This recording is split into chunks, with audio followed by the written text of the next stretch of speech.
Leis de Newton.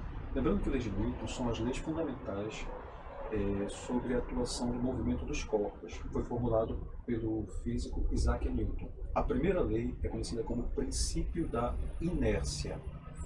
Se a resultante das forças que atuam no corpo for nula, o corpo permanece em repouso ou em MRU. Ou seja, se a força resultante for igual a zero, não existe a aceleração. Se não há aceleração, o corpo não muda seu estado de movimento. Então, se ele estava em repouso, ele permanece em repouso. Se ele estava em movimento, em linha reta, ele permanece em movimento em linha reta. A segunda lei é conhecida como princípio fundamental da dinâmica. Ela diz que a força resultante que atua sobre o corpo é proporcional ao produto da massa pela aceleração por ele adquirida. Para nós vai interessar essa fórmula bem aqui, olha, força é igual a massa vezes aceleração. Então a força é o resultado da multiplicação da massa pela aceleração. Se eu multiplico uma massa que esteja em quilograma pela uma aceleração que esteja em metros por segundo ao quadrado, eu vou obter uma força cuja unidade vai ser o Newton.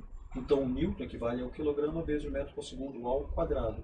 Newton é uma unidade do sistema internacional. Se nós quisermos utilizar essa mesma fórmula para calcular a aceleração ou a massa, nós podemos utilizar. Então a massa que está multiplicando, ela passa para o outro lado, passa dividindo. Vai resultar que a aceleração vai ser igual a força dividido pela massa. Podemos fazer a mesma coisa para calcular a massa. Se eu passo a aceleração para o primeiro membro, eu vou ter que a força dividido pela aceleração vai ser igual a massa. A terceira lei de Newton é conhecida como o princípio da ação e reação.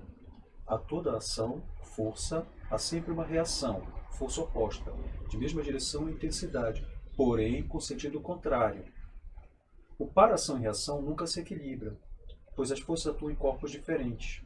O par aparece instantaneamente, então qualquer uma das forças pode ser considerada ação ou reação.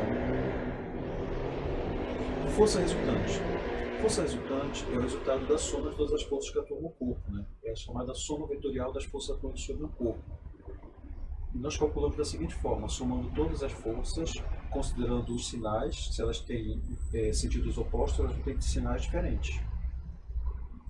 Aqui é o símbolo de somatório, a força resultante vai ser o somatório de todas essas forças que estão atuando sobre o corpo. Aqui temos um exemplo de várias forças agindo com várias diferentes direções e sentidos. A força resultante é uma força que pode substituir todas as outras forças realizando o mesmo trabalho. Aqui nós temos um exemplo que é chamado cabo de guerra. No cabo de guerra nós sabemos que as pessoas de um grupo fazem força puxando para um lado e as pessoas do outro grupo fazem força puxando para o outro. Quem ganha? O grupo que no somatório, pode ser das mulheres ou pode ser dos homens, fizer uma maior quantidade de força. Ou seja, a força resultante de um grupo, se for maior que a do outro grupo, esse grupo ganha. Força resultante nós podemos calcular fazendo a soma delas. O primeiro caso é quando nós consideramos que as forças têm a mesma direção e o mesmo sentido. Então, a intensidade da força resultante é obtida pela soma das intensidades das forças atuantes. Aqui nós temos um bloco e nós temos duas forças agindo, F1 e F2. F1 tem uma intensidade maior do que F2. Como é que eu sei? Pelo tamanho da seta. Lembra que é uma grandeza vetorial. Então, a representação de uma seta maior significa que essa força é maior que essa. O que nós faremos? Vamos somar as duas. A força resultante vai ser o resultado da soma das duas. F1 mais F2 vai ser o resultado da nossa força resultante. O sentido da força resultante é o mesmo das outras forças atuantes. Então, essa força resultante aqui, para este caso, ela vai ser maior que as outras duas forças. E o corpo ele vai se deslocar. Se as duas forças estão agindo na horizontal, o corpo vai se deslocar na horizontal. Ele vai deslocar para a direita, conforme a gente pode perceber na seta. O segundo caso é quando nós temos força atuante na mesma direção, mas em sentidos opostos. Aqui eu tenho a intensidade da força resultante seria a diferença da intensidade das forças atuantes. Aqui eu tenho o F1, que tem uma certa intensidade, e eu tenho o F2, que tem outra intensidade. Eu percebo que F1 é maior que F2. Então, quando eu fizer esse somatório vetorial, vai ser F1 menos F2. O sentido da força resultante é o mesmo sentido da maior força atuante. Mas nós percebemos que ao subtrair, a força resultante será menor do que a própria força F1, que é a maior força aqui. O terceiro caso é quando nós temos forças perpendiculares. A intensidade da força resultante é obtida pelo Teorema de Pitágoras. Então aqui eu tenho um bloco e eu tenho duas forças agindo sobre ele. Um está na horizontal, o outro está na vertical, formando entre eles um ângulo de 90 graus. Então nós podemos unir isso aqui para formar o chamado triângulo retângulo. O triângulo retângulo nós podemos calcular a hipotenusa dele com a soma do quadrado dos catetos. Portanto, força resultante ao quadrado é igual a F1 ao quadrado mais F2 ao quadrado. Utilizando a regra do polígono, vai-se coincidir isso de uma força com o final da outra força. Ligam-se as extremidades fechando o seu polígono. Obtemos o sentido da força resultante, que é o que foi feito aqui na figura. Colocamos uma seta no final da outra seta e unimos.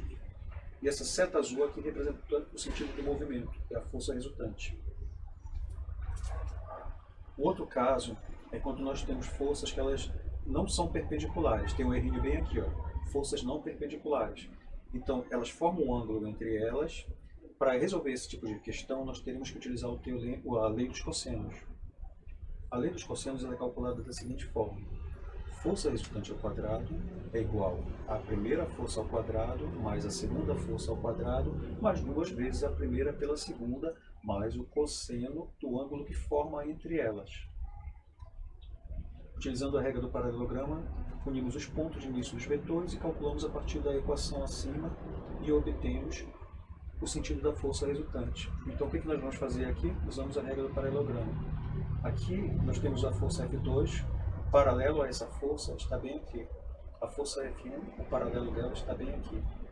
Juntou eles, nós vamos perceber que onde eles se unem, nós podemos ver onde vai ser o sentido da força resultante. Aqui uma comparação entre força, massa e aceleração. Aqui nós temos uma mão aplicando uma força numa caixa, né, que tem uma certa massa. Aqui nós estamos percebendo que são duas mãos. Supondo que essas duas mãos estão aplicando forças de mesma intensidade, né, ao somar essas duas forças, nós perceberemos que teremos o dobro da força. Portanto, vai resultar no dobro da aceleração. Agora, se o dobro da força for colocado o dobro da massa, vai resultar que força igual a massa vezes aceleração, tu dobrou a força, dobrou a massa. Aí resulta que a aceleração permanece a mesma do primeiro caso. Aqui nós estamos percebendo a mesma situação, né? Uma mão aplicando uma força numa caixa. Aqui nós temos a mão aplicando uma força em duas caixas. Se essas duas caixas tiverem massas iguais à da anterior, vai acontecer que, como a massa dobrou e a força é a mesma, a aceleração vai ser reduzida pela metade. Nesse terceiro caso, nós percebemos que temos uma mesma força sendo aplicada, mas agora a massa é 3 vezes maior. Se a massa é 3 vezes maior, resulta que a aceleração vai ser dividida em 1/3. Vai ser 1/3 da aceleração anterior. Lei de Newton. Vamos ver alguns exercícios. Calcule a intensidade da força resultante agindo sobre os objetos representados nas figuras abaixo. Pessoal, aqui nós temos um bloco de massa 5 kg. Ele está sofrendo uma aceleração de 3 metros por segundo ao quadrado. O que ele está pedindo é para calcular a força resultante. Observando a figura, né, nós temos duas informações, massa e aceleração. E nós sabemos que a força pode ser calculada pela segunda lei de Newton, princípio fundamental da dinâmica, onde força é igual a massa vezes a aceleração. Portanto, é só substituir os valores. Quanto vale a massa? 5 kg. Quanto vale a aceleração? 3 metros por segundo ao quadrado. 5 vezes 3 resultaria em 15 kg metros por segundo ao quadrado. Nós sabemos que quilograma vezes metros por segundo ao quadrado é uma unidade do sistema internacional, é o famoso Newton. Então essa força resultante é igual a 15 newtons. Na letra B nós vamos resolver do mesmo jeito, né? Utilizando a segunda lei de Newton. Ele deu um bloco, né? Um corpo que tem uma certa massa de 8 kg, e ele disse que a aceleração dele é 2,5 metros por segundo ao quadrado. Quer saber quanto vale a força resultante? Vamos utilizar a segunda lei de Newton, força igual a massa vezes a aceleração, e substituir os valores. Como eu sei que aqui está a unidade do sistema internacional e aqui também, eu já sei que o resultado vai dar Newton. Portanto, basta substituir. 8 vezes 2,5, nós vamos obter uma força de 20 newtons. E o que é o 20 newton? 20 kg vezes metro por segundo ao quadrado. A letra C resolve-se exatamente do mesmo jeito. Nós queremos calcular a força resultante. Então vamos utilizar a segunda lei de Newton. A massa é 12 kg, a aceleração é 1,5 metros por segundo ao quadrado. Ao multiplicar a massa pela aceleração, vamos obter o valor da força resultante. 12 vezes 1,5 dá 18. Portanto, essa força resultante é igual, aliás, essa força que está agindo é igual a 18 newtons. Segunda questão. Calcule a aceleração dos corpos analisando as figuras abaixo. Na questão anterior, nós calculamos a força resultante. Agora nós vamos calcular a aceleração. Nós sabemos que a aceleração da cinemática, nós utilizamos a seguinte fórmula. A aceleração nada mais é do que a variação da velocidade pela variação do tempo. E o que é a variação da velocidade? Velocidade final menos a velocidade inicial pelo intervalo de tempo, que é tempo final menos tempo inicial. Só que na questão aqui, ó, letra A, letra B, letra C, nós não sabemos quanto é a velocidade final, nem a velocidade inicial e nem quanto tempo levou. O que é que nós temos aqui? O valor da força que está agindo sobre o corpo e o valor a intensidade da massa do corpo, a massa do corpo. Então, para calcular a aceleração, só tem uma saída. Vamos ter de utilizar a segunda lei de Newton. Ela diz que força é igual a massa vezes a aceleração. E nós queremos descobrir a aceleração. As informações que nós temos é a força, que vale 10 newtons, e a massa vale 5 kg. Substituindo, aliás, vamos primeiro organizar a fórmula, né? O que nós queremos achar? A aceleração. Então, essa massa, ela estava multiplicando pela aceleração. Ao passar a massa para o primeiro membro, ela vai passar dividindo. Vai para a operação oposta à multiplicação, que é a divisão. Então, força dividido pela massa é igual a aceleração.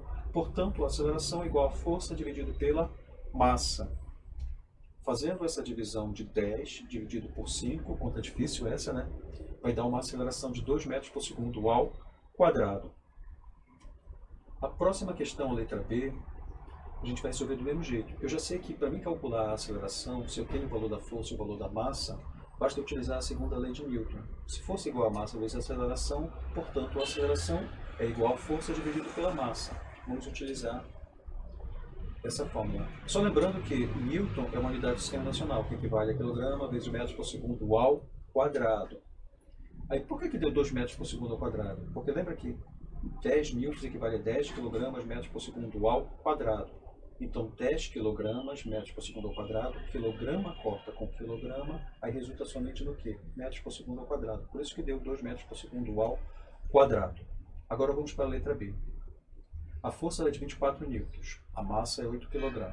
Vou ter de utilizar a segunda lei de Newton para poder calcular a aceleração. A aceleração, portanto, vai ser a divisão da força pela massa. Substituindo os valores, a força vale quanto? 24 newtons. A massa é quanto? 8 kg. Dividindo o 24 por 8, nós vamos obter 3. 24 o quê? Newtons. O que é o newton? Quilograma, metro por segundo ao quadrado. O quilograma corta com quilograma, sobra somente metro por segundo ao quadrado. A letra C, nós vamos resolver do mesmo jeito, né? Nós vamos utilizar a segunda lei de Newton. Eu sei o valor da força, 75 newtons. Eu sei o valor da massa. Eu quero descobrir o valor da aceleração. A aceleração nada mais é do que a força dividida pela massa. Então, se eu dividir a força de 75 newtons por 25 kg, eu vou obter uma aceleração de 3 metros por segundo ao quadrado. Vamos para a terceira questão. Calcule a aceleração dos corpos analisando as figuras abaixo. Pessoal, aqui nós temos mais de uma força agindo. Eu tenho o F1, eu tenho o F2. Eu tenho a massa do corpo, o que eu quero descobrir? A aceleração. Eu já sei que para me calcular a aceleração, basta eu dividir a força resultante pela massa. Mas antes eu tenho que saber quanto vale a força resultante. Como essas duas forças têm a mesma direção e o mesmo sentido, então nós vamos utilizar o somatório delas. Elas estão se somando, estão se ajudando. Então eu vou somar F1 que vale 15 mais F2 que vale 5, portanto tenho 15 mais 5, vou obter uma força resultante de 20 newtons. Para calcular a aceleração, nós já sabemos, né? Força igual a massa vezes aceleração, segunda lei de Newton. Portanto, nós podemos fazer a passagem da massa do segundo membro para o primeiro membro, estava multiplicando, passa dividindo, e resulta que a força dividida pela massa é igual à aceleração. Portanto, a aceleração nada mais é do que força dividida pela massa. Se eu substituir os valores aqui, eu vou obter que 20 dividido por 5 vai resultar numa aceleração de 4 metros por segundo ao quadrado.